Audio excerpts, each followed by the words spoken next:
founder alone won't really be able to take a company from where they are at to where they need to be. Think about where Amazon was, where Jeff was, right?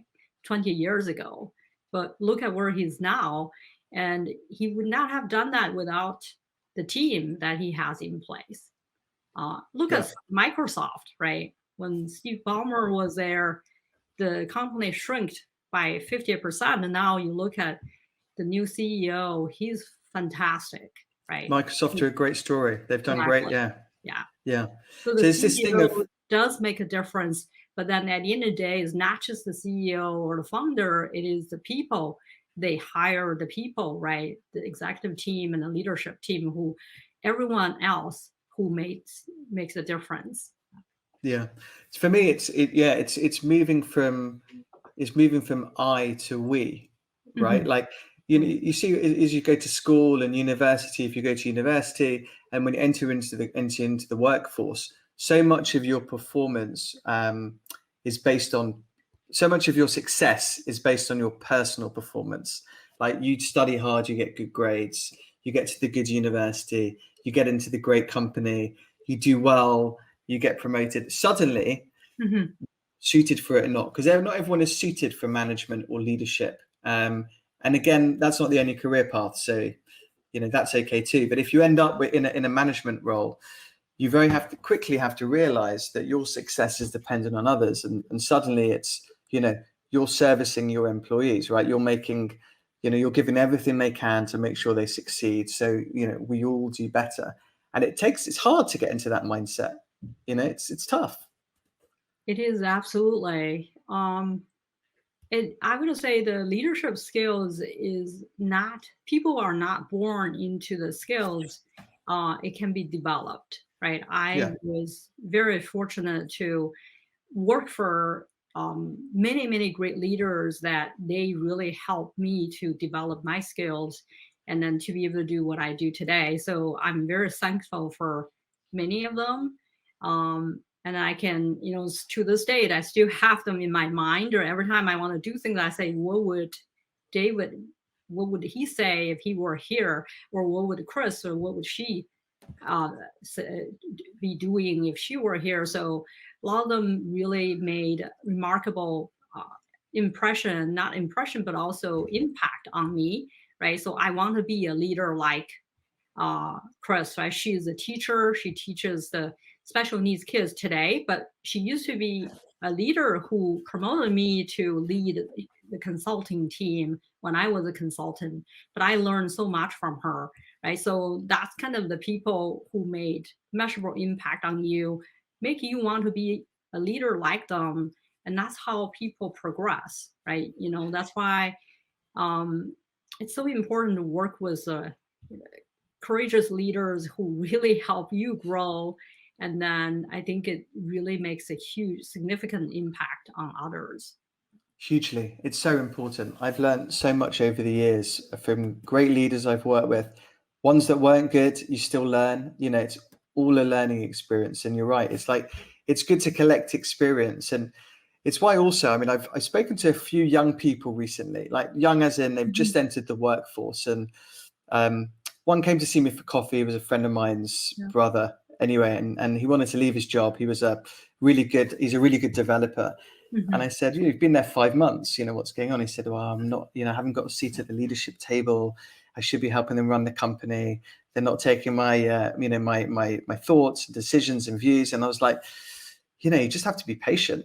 Like, you're going to be working for a long time. And a lot of people are rushing to get to, the top spot or all of these things. And, if you're patient and you learn and you collect experience, you're going to start to do well, because some of the most successful entrepreneurs don't start their businesses until a bit Mhm. later on in life, interestingly. Exactly.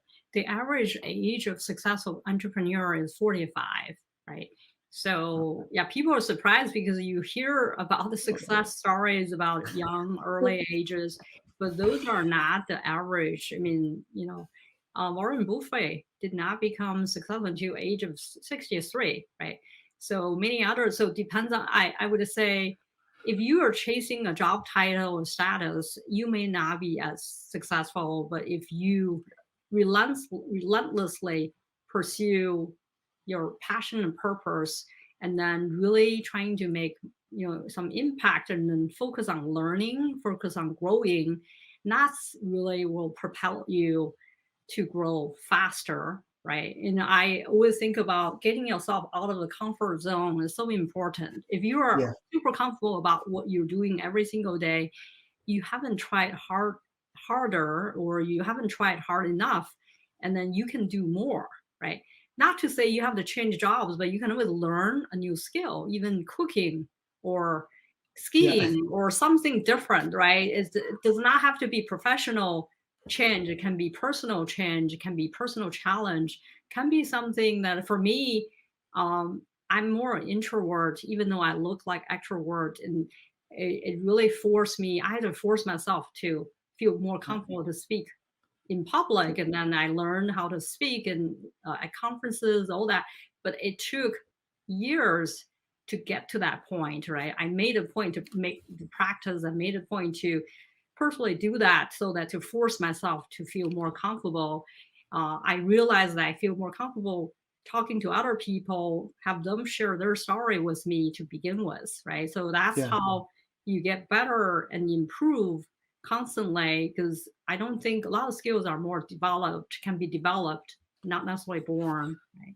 I completely agree. I mean, I was so scared doing these things. I mean, podcasting, live streams, coming on, knowing people are watching, knowing that it's going to be out in the on the internet forever. It's quite a daunting thing. Or standing in front of even like 10 people and speaking. Right? It takes a lot of courage, because you always worry about what other people think, and real confidence, I think, is not really caring what other people think of you, just going for it.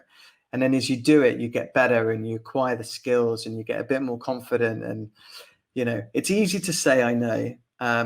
But, if you do it step by step, you can do it and you can get there. So, no, you're right. I think, a lot of the young, successful entrepreneur stories aren't the norm. I mean, forget what you see on Instagram, forget what you see on Twitter, on Facebook. I mean, the norm is, the successful people work super, super hard.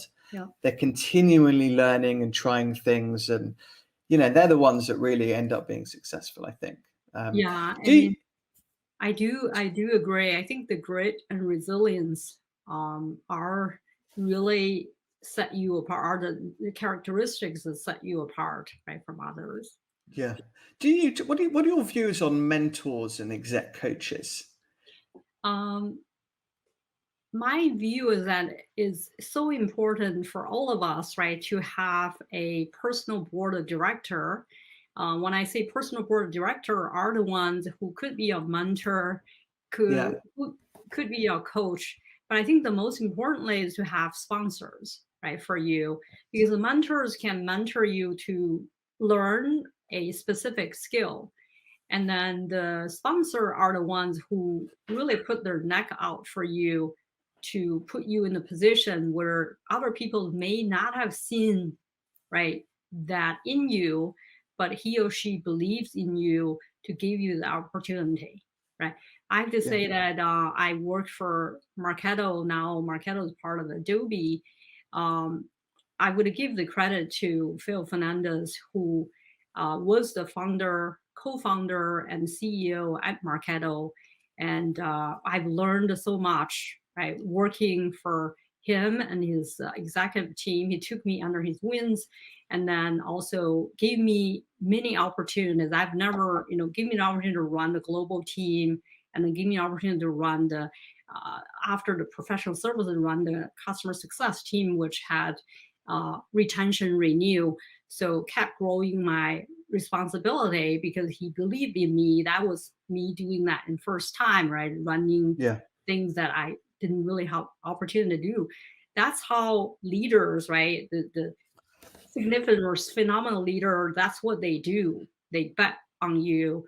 I consider that as being a sponsor, right? The Yeah. mentor are the ones I work with many others who really help develop your skills.